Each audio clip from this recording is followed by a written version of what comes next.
From my earliest years, I remember butchering day. That always occurred in the fall, probably November, after it really got cold because of the meat spoilage problems that occur during warm weather. And of course, flies and insects are non-existent during that cold weather too, so that's all part of the reason for doing it in the fall. But I remember we always had pig or two or three, sometimes even more. And I'm going to go on a little sidetrack here now that I recall this incident. I remember one time we had a sow, and somehow she got bred. I don't recall those details, but nevertheless, I remember when she had her litter, and she had 12 little pigs, and they were running around everywhere. It was incredible that she had that many.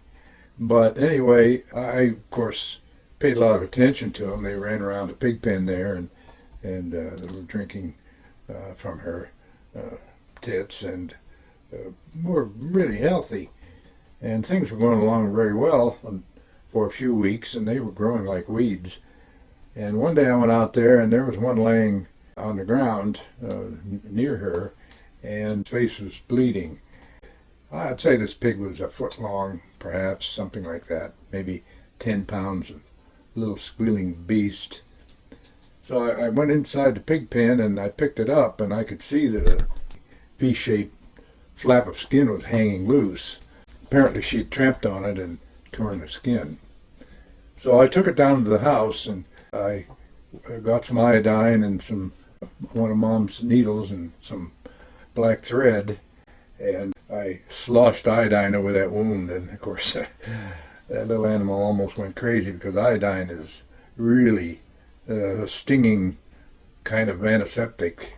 It's really, really pretty strong, to say the least. I hated when it was time for me to have it applied to my wounds. I much preferred mercurochrome, which was a lot less violent in its reaction, but I suspect not as effective. However, I poured the iodine over the wound, and then I held it down, and it was, after the stinging died down, it became docile enough, and I stitched the flap back in place. I don't remember how many stitches I used, but I used enough to hold it good and tight against the adjacent surface. So I turned it loose back in the pig pen, and it healed up fine. It grew like the rest of them. But getting back to the butchering then, the day that we butchered that pig, the scar was still on its face. I recognized my little victim there. But butchering day was always a big day. We always had some help. Either my uncle Jewel or my cousin Edgar would come over and help Dad. Pigs were fairly heavy animals, and especially when they're dead, they're really difficult to handle. So the technique was that Dad would get up early in the morning, maybe 4 o'clock, and light the fire under the big iron kettle suspended from a tripod over a fire. And he'd get that water boiling hot. And I suppose this kettle held 40, 50 gallons. It was a large kettle. And when it was boiling, then it was probably 7 o'clock or so in the morning by that time, and Edgar or Jewel had come over. When that happened, we all went out to the barn. Dad would be carrying the .22 rifle, and so we'd approach the pig pen and wait till the pig got into the right position, and Dad would fire it at close range and hit between the eyes, and it knocked him right down immediately without any commotion. And then, of course, the throat was cut, and the blood immediately drained out of it. Then it was loaded on a sled and dragged down below the house where the water supply was and where the kettle was boiling. Prior to the butchering day, Dad had rigged up the table that they used, and it was about a 6x6 square platform on sawhorses, and leaning against the table was a 55-gallon barrel, and inside that barrel this boiling water was carried from the kettle over to the barrel and poured in. And when the barrel was full, the pig had been placed on the table, and hooks were placed through the rear leg of the pig down near the hoof behind the leader, and the pig was sloshed in and out of this boiling water a whole number of times until the hair began to get loosened. And then scrapers, which were round discs on a wooden handle, the edges were sharp, and the pig was scraped clean. All the hair was scraped off the skin, and it came off relatively easily after this boiling water bath. And then, of course, the pig was hung up by its hind legs and emptied and cut into pieces and carried into the basement, where there was a large heavy table and the meat was cut into finer pieces and butchered into its appropriate parts. One of the things that was always necessary was to make the sausage, and it was done by chopping pieces off of the hams and, countless areas of the pig. Nothing on the pig was wasted except the ears and the snout, and some people even used that, but we didn't. But anyway, the piles of chopped up pig put in pans and carried over was a hand-turned, fairly large meat grinder that ground the chunks of pork into a sausage.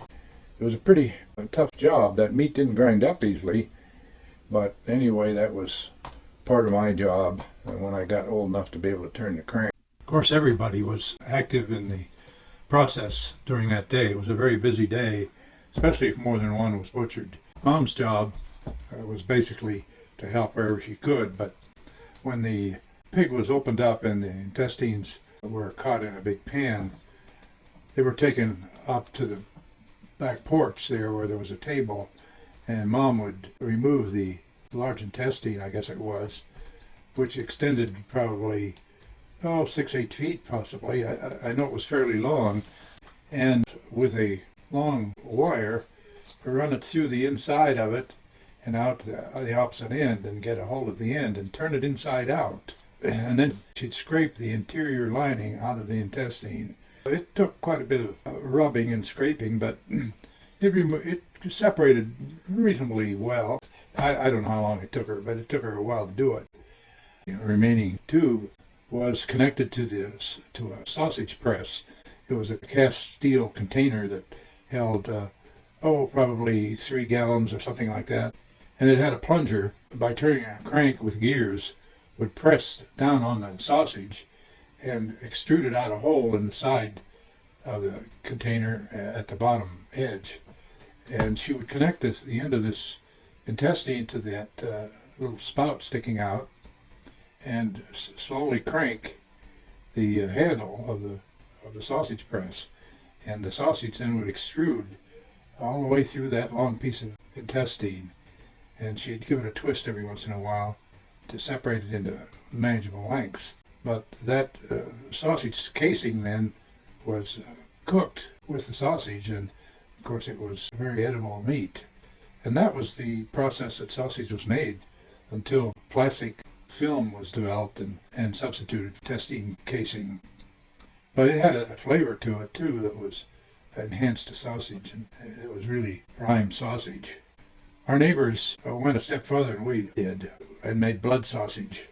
This was done by capturing the blood. As soon as the pig was knocked down, and a knife was inserted into its neck and a bucket was used to catch the blood.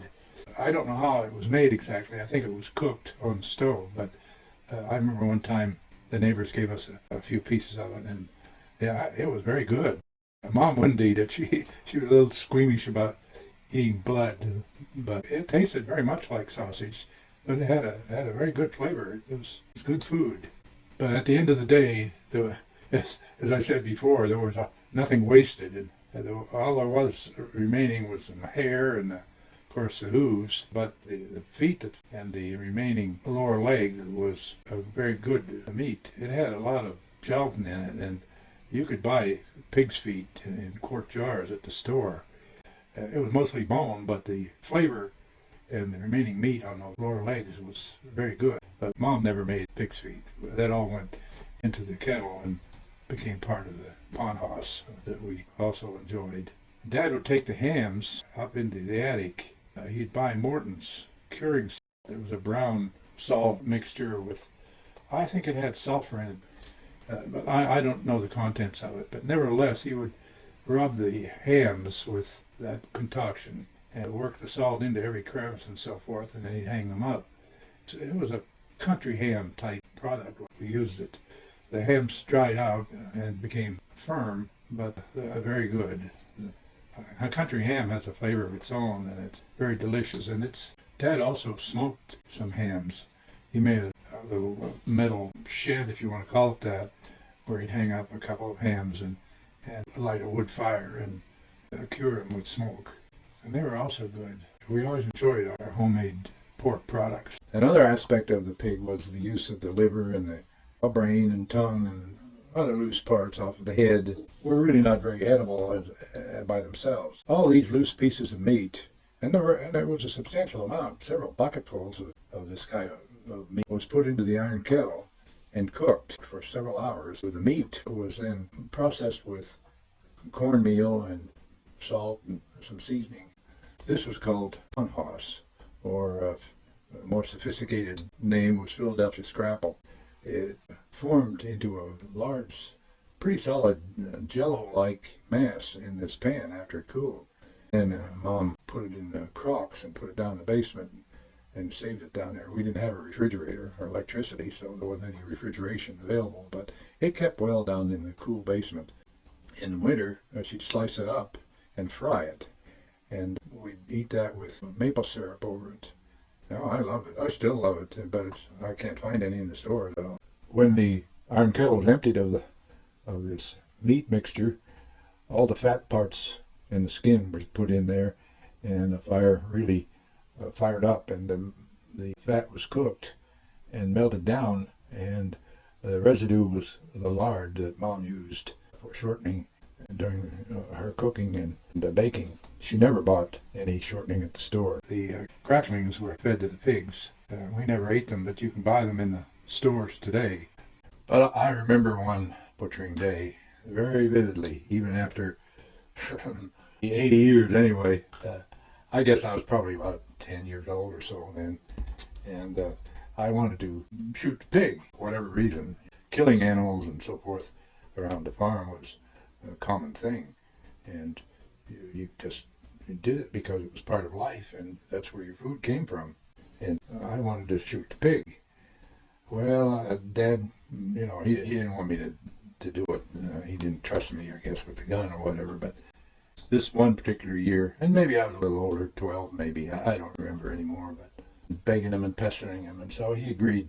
We were going to kill 2 or 3 that day, I remember. We had already done one, and so Dad agreed to let me shoot the next one. So I got in the pig pen, and there were several pigs in the pen then, 2 or 3 more, I remember. And I approached this one, and I held the gun relatively point blank at him, right between the eyes, and I fired.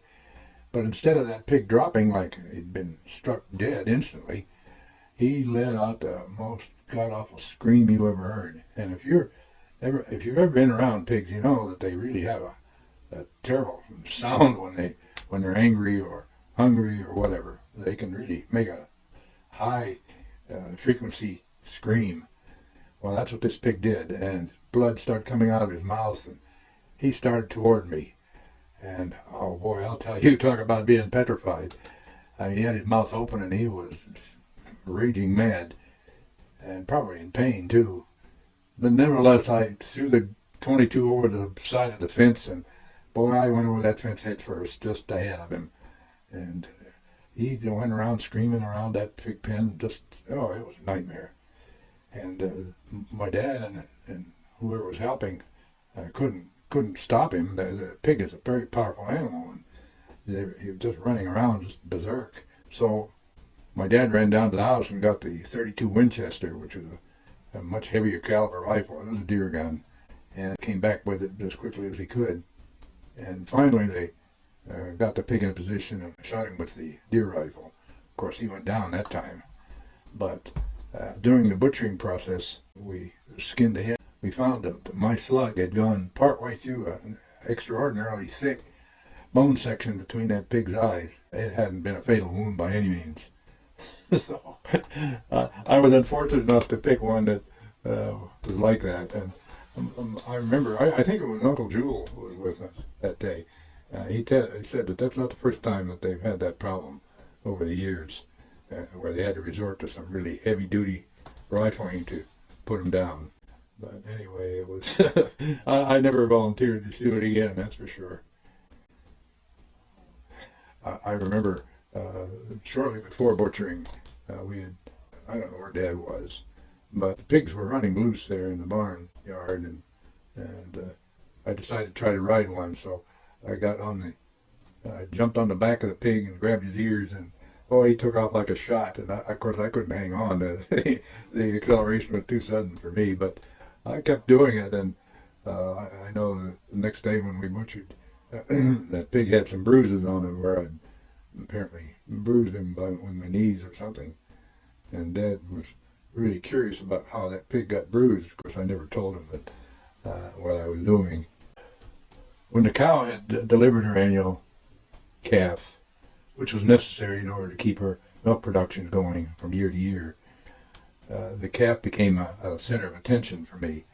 It was always so a likable little critter, and it was interesting to see it grow and be able to play and be frisky and become a friend with me. And so that process was extended over perhaps 3, 4 months, 5. I'm not sure how long Dad kept the calves anymore, but we always sold them. Dad was not interested in raising a herd of cattle. One cow was plenty for our needs, and plenty of work by itself. Although periodically we did have 2 cows from one reason or another, and we raised one of the calves. But most of the time the calf was butchered. When that day arrived, I didn't know about it. Dad never told me, but he always contacted a butcher in Carthus, a little town about 7 miles away, that would come with his pickup truck. And of course, when I saw him, I knew the grim events that would follow. He was very brisk and professional with it. He did it every day or constantly. It was his livelihood. But he'd throw a little noose around the calf and lead it out to his truck. And then he had a heavy ball-peen hammer, and he'd grab the calf's neck under his arm and hit it a very powerful blow right between the eyes. And it knocked the calf out instantly. The calf just fell to the ground. And then, of course, he cut its throat and made put an end to its life. But it's still, I can still remember the emotions. I really hated that.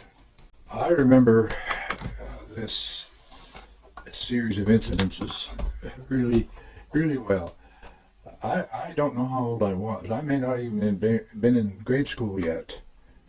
I know it was winter and I was at home, so it may have been before first grade. Nevertheless, I recall the incident. There was snow on the ground, maybe a foot, and I don't know what precipitated this idea, but I suspect it was a need for some money. But we had a cow that Dad had decided to butcher, and it was a cold morning, and he took his rifle out to the barn, and I remember seeing him lead her out into the barnyard, and he shot her there, and she fell into the snow, and it was a fairly fresh snow, and he cut her throat, and the blood formed a red area in the snow, a huge area. Cow's a big animal, with a lot of blood, and it stained that snow, perhaps 10 or 12 foot diameter spot there. Well, I don't recall much else of the butchering or events that happened that day.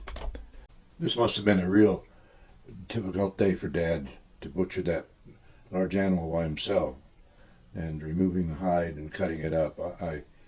It's really a two-man job. But I remember that cowhide lying around the farm there for years after.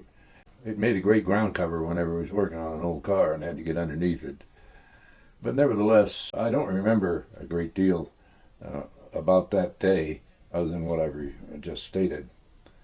But I know the next morning he got up very early. Mom said he had left about 4 o'clock in the morning, and he had loaded the beef pieces in his car, and he decided to travel around and see if he could sell it.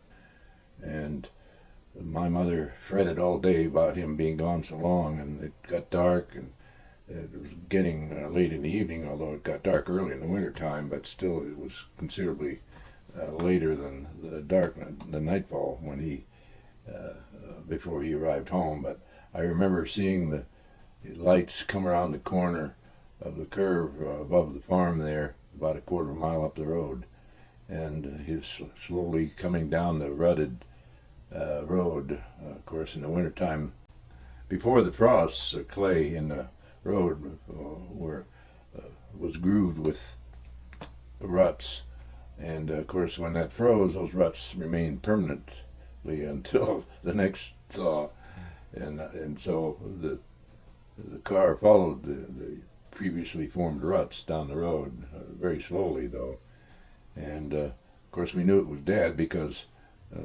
there wouldn't be any other cars traveling that road even during the day, let alone after nightfall. But anyway, he eventually came in through the front door, and his face was grim. He had been gone all day and traveled around the country and had not sold 1 pound of it, even at 11 cents that he was asking. And not only that, but he had taken a shortcut on an abandoned township road, separated our farm from the other farms to the north, and gotten stuck on a little bridge that crossed the creek down at the bottom of the hill, and he had damaged the fender and the hubcap getting out of there. So I don't know how long it took him to clear himself from that trap, but it was a terrible day for both of them.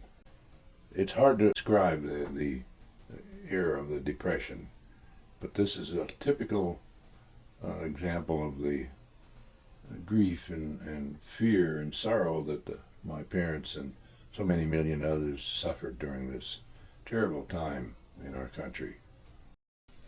We always had a couple of cows, 1 or 2 or sometimes 3, not very often 3, but frequently 2, and of course we never kept a bull, and they have to be bred every year in order to maintain their milking capability.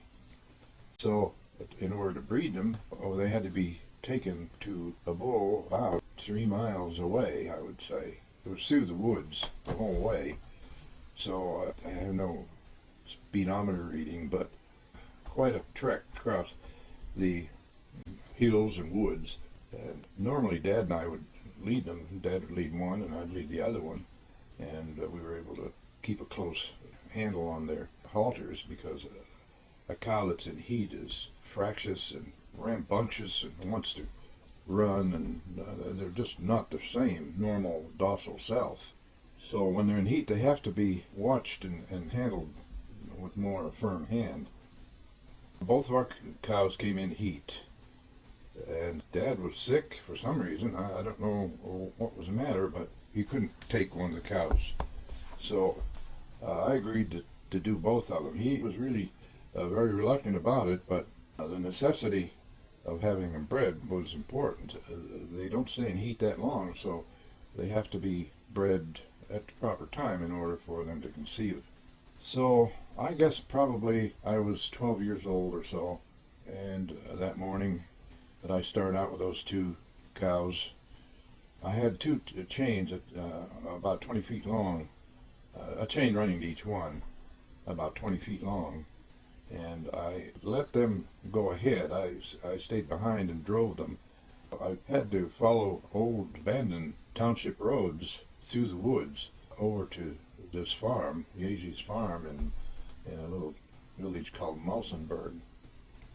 And so I started up the road toward Frenchville, and then I turned and followed an old abandoned road down to Sandy Run, and there was a bridge there, and they didn't want to cross the bridge. It was a stable concrete bridge, but they were nervous about that. I had trouble there, but I finally got them across and went into the T, and I had to cross that road and then climb the bank and up through a large area of wooded hill and follow a long abandoned road that was overgrown. It was barely visible, but I'd been over it before, so I knew where I was going. And we started up this hill through the woods, and all of a sudden one of them bolted sideways, and that spooked the other one, and they were running in opposite directions. Fortunately, I tied the chains together, and when they came to the end of the chain, they both stopped and got tangled in the bushes and around the trees, and they just weren't going to go any further. I had a really difficult time. I'm amazed that I was able to get them organized and back on the road, or back moving again. But I was afraid that they'd get loose and get lost in the woods that covered that large area there. It's doubtful I could have found them. But anyway, I got them under control, and eventually I got to the Yeezy's barn. The Yeezys didn't know I was coming with those 2 cows, but nevertheless, I tied him up and went up to the house and told him what I wanted. So he came down to the barn, and we turned them loose, and eventually they both got serviced. The trip home was a piece of cake because they were bred, and it was what they wanted. So I got home without any difficulty. Maybe you're getting bored with cow stories, but I've got one more that I want to include. As I mentioned earlier in this video, during the winter I had to lead the cows down to the spring to drink. And as I said, I don't know why we didn't just turn them loose, but the spring was on the other side of the road, down in the hollow, so I guess Dad was afraid she'd run away during the winter. It'd be hard to bring her back. Whatever the reason, I was taking her down there this one morning, and there was a lot of snow on the ground. And the roads were passable because traffic had packed the snow down on the ground, so that the ground was covered with 2 or 3 inches of really, well, semi-icy snow. So we're crossing the road, and I don't know what happened. She got spooked for some reason or other, and she started running down the road toward Wenches, heading south. And I couldn't stop her. The road was slippery, and I was maybe 10 years old or some such number, and my weight didn't have a lot of effect on her. Probably 12 or 1,500 pound bulk. And of course, cows are strong animals, and she just ignored me. So I hung on to the chain. I didn't want her to run away in that direction, because the river hills were behind Wenches, and they were very steep and wooded and pretty desolate. So I knew if she ever ran back into that area, we'd just probably not be able to find her, or she might get hurt. So I hung on for dear life, and I managed to run as fast as she did for some distance, not too far anyway, and I just tripped and fell. I couldn't keep up with her, but I hung on to the chain. So she ran down the road and up the hill, and got to Wenches, and she's dragging me behind, and I'm skidding along on my Mackinaw coat with my face toward the ground, and every time she'd let out a big cow paw, I'd roll to the side to avoid being the spreader of that fresh stuff. And anyway, I hung on all the way up to Wenches, and she made a right turn then toward the west, toward Minyo's house. And somebody there at Wenches saw the the sight, and they started chasing us. And I guess she finally got winded near the retreat house just west of Wenches there, and finally stopped. And I was none worse for the wear, except for my Mackinaw. I lost some buttons from the front of it, but all in all, I think turned out all right. But it was quite an experience. Oh, here's another one too. When I was a kid, 12 or 13 or something, I always longed for a horse or something to ride. And of course, the only available animal of any size was a cow. But cows make a very poor saddle horse. Nevertheless, I put together some burlap bags and piece of old deer hide and so forth. I made myself a saddle anyway. I even put stirrups on it, and I strapped that thing to her. And first of all, I tied her up to the fence that formed the barnyard. So I saddled her up and tightened the ropes underneath her belly and stuff. and I got a box and put alongside of her where I could stand on and climb up on her because my saddle cinches weren't tight enough, and as soon as I put my foot in the stirrup, the old saddle just rotated around her body, so I needed some help to get on top. But anyway, I got up there, and that wasn't a very successful operation. No, she wouldn't move, she wouldn't steer or anything, so that didn't last long. But another idea I had, and I had some fun with this one. We had a two-wheeled buggy. It was for a ladies kind of a buggy. It was a lightweight two-wheel buggy, and the wheels were about 5 feet in diameter, and there was a one seat on it with a spring under it, and it was a one-horse kind of thing, maybe one-horse shay, you could call it. But in any case, I decided to hitch her up to that and see if I could get her to pull me. And so I made the harness necessary to attach the long pieces of curved wood that went up to the front of the horse. But I couldn't get her to move, or if she did move, she went where she wanted to. So I conceived the idea of tying an ear of corn at the end of a long stick and holding it in front of her. So it distracted her attention from me and the harness and the wagon, and got her focused on that ear of corn. And boy, it really worked like a charm. I'd hold that 5 or 6 foot long stick out in front of her with the ear of corn dangling from it, right in front of her nose, and she'd be reaching, trying to get it with her tongue and her nose and her mouth, but I kept it far enough away from her so she couldn't get at it. But that didn't deter her from trying. So, and she didn't know where she was running. She was trying to catch it. So I got her out on the road and up the road all the way to the curve, which was probably a quarter of a mile anyway. And then I gave her the ear of corn and stopped her. And then I got her turned around in the road. And of course I had some more corn with me, so I reloaded the string and started back toward the house. Well, that section of the road was sunk below the field level. The road had been gradually eroded down over the many years, and there was a bank on each side. And on one side, the bank was maybe 4 or 5 feet, and the other side 2 possibly, or less anyway. So I'm coming down the road and holding the ear of corn in front of her, and Jess Minio, the mailman, was on his way to the post office, and he's coming up the road in his car. And of course, the road was not very wide. It was really a one-car road, dirt road, and so the only place to go was way into the ditches. Well, when she saw the car coming, it spooked her, and she climbed the bank, the 5-foot side, climbed up that bank, and of course dragging me along in that cart. And of course the cart upset as it climbed the bank more or less sideways. And there I am laying in the ditch, and the cow's up at the top of the bank, and the cart is hanging down over the edge, upside down, basically. And oh, Jess, I remember him laughing his guts out at me. He thought that was about the funniest thing he'd ever seen. It probably was. But that pretty well ended the cow and buggy days.